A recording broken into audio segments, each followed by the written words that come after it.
समय में जिस तरह अरविंद केजरीवाल ने देश की राजनीति को बदला, भाई साहब हमारी गलियों में जब हम छोटे थे ना 10-10 दिन झाड़ू नहीं लगती थी, ऐसा लगता था जैसे गली कम है कूड़ेदान ज्यादा है ये गली।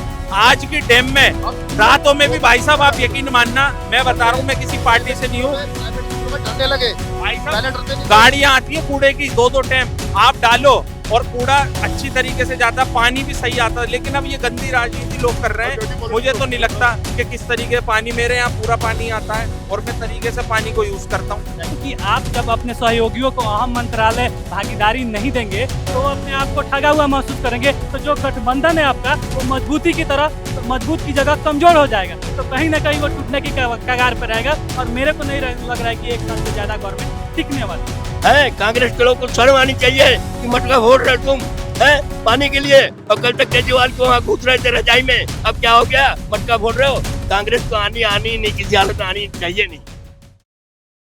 नई बात नहीं है, दिल्ली के अंदर जल संकट चाहे कोई भी पार्टी रही हो, चाहे शीला जी का भी शासन था, ये आता है। लेकिन ये सुनिए, इस एक मिनट इसके ऊपर जो सबसे बड़ी गंदी राजनीति आज विपक्ष कर रहा है, बड़े बड़े मटके लेके आप फोड़ रहे हो। अरे उसी मटके में पानी भर के जनता को पिलाओ, पुण्य कमाओ।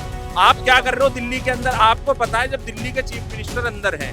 और सबसे मेन चीज, आज जो देश की राजनीति हो रही है ना, जो देश ईडी एजेंसियां जिसपे हमें गर्व होना चाहिए, वो कोर्ट का भी समय खराब कर रहे हैं और दिल्ली के मुख्यमंत्री का। पिछले 40 दिन से उन्होंने कोई सबूत क्यों नहीं दिया बताइए आप। अब आप 8 दिन और मांग रहे हो, तो ऐसा कौन सा आप खोज करोगे जमीन में जाके कि 8 दिन में आपको। मुझे ऐसा लगता है भाई साहब कि 2025 में दिल्ली में विधानसभा के चुनाव हैं, ये एक बड़ी साजिश है पार्टी को बदनाम करने की। कौन रच रहा है साजिश, किसकी साजिश? विपक्ष रच रहा है। आप साफ जानते हो दिल्ली के अंदर इन लोगों को सत्ता नहीं मिल रही दिल्ली से, और दिल्ली की 2 करोड़ जनता ने अरविंद केजरीवाल को मुख्यमंत्री बनाया। हमारे लोकसभा चुनाव में तो जो है वो बीजेपी की 7 सीटें आई है। 7 सीटें आई हैं, उसकी वजह बताता हूँ मैं आपको। दिल्ली के अंदर 2 तरीके के लोग हैं, जो लोकसभा में मोदी को चाहते हैं और विधानसभा में केजरीवाल को। लेकिन जो आदमी मलाई खा के और ये कहे कि दूध भी ना फटे, तो उससे बुरा इंसान पूरे देश के अंदर कोई नहीं है। आज दिल्ली के ऐसे भी लोग हैं जो बसों में महिला टिकट भी फ्री ले रही हैं। युवा नौजवान है, आपके हिसाब से क्या सही है देश के लिए मोदी और दिल्ली के लिए अरविंद केजरीवाल? ऐसा है, अरविंद केजरीवाल जरूरी है। और मोदी सुनिए, देश के लिए भी अरविंद केजरीवाल जैसी राजनीति जरूरी है। आने वाले समय में जिस तरह अरविंद केजरीवाल ने देश की राजनीति को बदला, भाई साहब हमारी गलियों में जब हम छोटे थे ना 10-10 दिन झाड़ू नहीं लगती थी, ऐसा लगता था जैसे गली कम है कूड़ेदान ज्यादा है ये गली।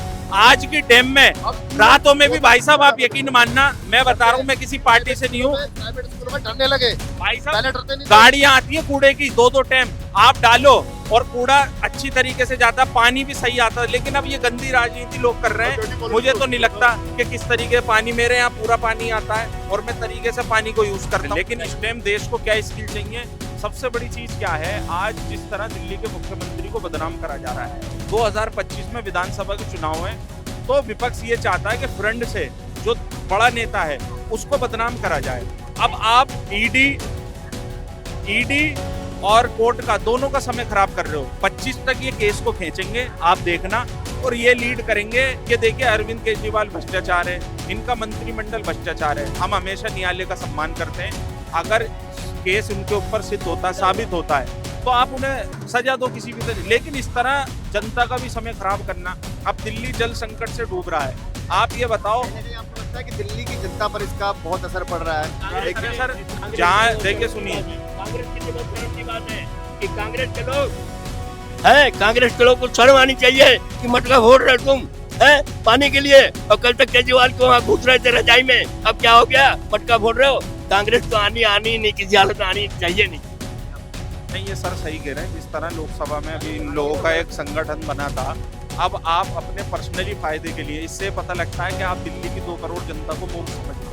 जो विपक्ष के लोग हैं, मैं उन्हें भी कहना चाहता हूँ, आप इस तरह नरेंद्र मोदी का रथ नहीं रोक सकते। ये जो 240 पे आपने रथ रोका है बीजेपी का, पहले लोग क्या कहते थे, अब की बार मोदी सरकार, खुद माननीय प्रधानमंत्री जी कहते थे, अब वो क्या कह रहे हैं, अब की बार एनडीए सरकार। तो इससे पता लगता है कहीं ना कहीं तानाशाही खत्म हुई है। जो एक विपक्ष के लोगों के ऊपर लगातार ईडी का प्रेशर, सीबीआई का प्रेशर, झूठे आरोप लगाना, गोदी मीडिया गलत तरीके से लोगों को बदनाम करना, तो आज पता लगता है हमें कि देश के अंदर अब दोबारा विपक्ष मजबूत हो चुका है। और आप देखना जब संसद का सत्र चालू होगा तो एक अलग ही मजा आएगा इस बार संसद में। बताया आपने कहा कि दो तरह के लोग हैं दिल्ली में, केजरीवाल को चाहते हैं दिल्ली वाले और देश के लिए मोदी को, लेकिन आपने ये भी कहा कि आप ये भी चाहते हैं कि देश के लिए भी अरविंद केजरीवाल जैसे व्यक्ति का नेतृत्व होना चाहिए। इसकी वजह बताता हूँ, अगर एक पढ़ा लिखा नेता देश के ऊपर शासन करेगा ना, तो सर जो आज ये युवाओं के साथ नीट की परीक्षा में धांधलेबाजी हो रही है, एनटीए का परीक्षा रद्द कर दी गई है, तो ये भविष्य खराब हो रहा है। 2-2 3-3 साल सर खराब हो जाते हैं, लोगों का पैसा भी बर्बाद होता है, युवाओं का किस तरह कोई कहाँ से लाता है अपने मनी को अर्जेस्ट करके। और मोदी जी के नेतृत्व में देश ने तरक्की करी नहीं, बिल्कुल भी कुछ भी नहीं हुआ देश। सर कोई तरक्की नहीं करी पिछले 10 साल के अंदर। जो देश के अंदर बड़े वादे हुए थे, सबसे पहला वादा था 15 लाख का काला धन वापसी लाने का, महंगाई को खत्म के। बड़े शर्म की बात है कि देश के अंदर डॉलर इतना बढ़ रहा है, रुपया गिर रहा है, और आज की डेट में क्या हो रहा है, 84 के करीब डॉलर जा रहा है। तो मैं कहना चाहता हूँ, आप किसी भी मुद्दे के ऊपर फ्रंट पर आपने काम नहीं करा, आपने सिर्फ भेदभाव करा, आपने वो काम करे जिससे सिर्फ आपकी पार्टी को फायदा हो। और आपकी पार्टी के बड़े बड़े नेताओं ने जिस तरह लोकतंत्र को तोड़ने की बात कही, चाहे लल्लू सिंह का बयान हो, इसी का कारण है कि आप 400 तो बहुत दूर की बात है, आप 250 का भी आंकड़ा नहीं छू पाए। कहीं ना कहीं बिहार के एक मंत्री ने 3 दिन पहले ये कहा था कि मैं मुसलमानों को और यादवों को कोई काम नहीं करूंगा। अबे शर्म आनी चाहिए तेरे को, तू सीट पे जीत गया, एमपी की सीट पे बैठा है, चाहे किसी ने वोट दिया नहीं दिया, तेरा फर्ज बनता काम करना। तू जनता का नौकर है, तेरी नौकर जनता नहीं है, जनता की जरूरत है नेता। लेकिन नाराजगी नहीं है। आप जब वादे करके आते हैं, जब 14 में आए थे मोदी जी तो बोले थे बहुत हुई महंगाई की मार, अब की बार मोदी सरकार 2 करोड़ हर साल रोजगार देंगे। आप इसमें बुरी तरह फ्लॉप गए, उसके बाद आपसे क्यों ना नाराजगी हो? हमारे से हमको उम्मीदें थी आपसे, आप उम्मीदों को छोड़िए, उस पर काम करने के बजाय और हमको गर्त में लेके गए, तो बिल्कुल हमें नाराजगी होगी। और इसका वोट में आपको इलेक्शन में दिखा है, आप 303 से 240 पे आ गए, और अभी जो सरकार बनी है गठबंधन की, इसका भी भरोसा नहीं है, 1 साल से ज्यादा टिकने वाला नहीं है, क्योंकि सारे अहम मंत्रालय आपने अपने पास रखा है, चाहे फाइनेंस मिनिस्ट्री हो, होम मिनिस्ट्री हो, रेलवे हो। तो अगर गठबंधन अपने आप को ठगा हुआ महसूस करेगा तो वो कभी भी छोड़ सकता है। अभी हाल ही में विदेशी मीडिया के सामने राहुल गांधी ने कहा है कि कभी भी मोदी सरकार, एनडीए सरकार जो है वो गिर सकती है, और इससे पहले मल्लिकार्जुन खड़गे ने कहा था। क्या तर्क दे रहे हैं राहुल गांधी और क्या सोचना है?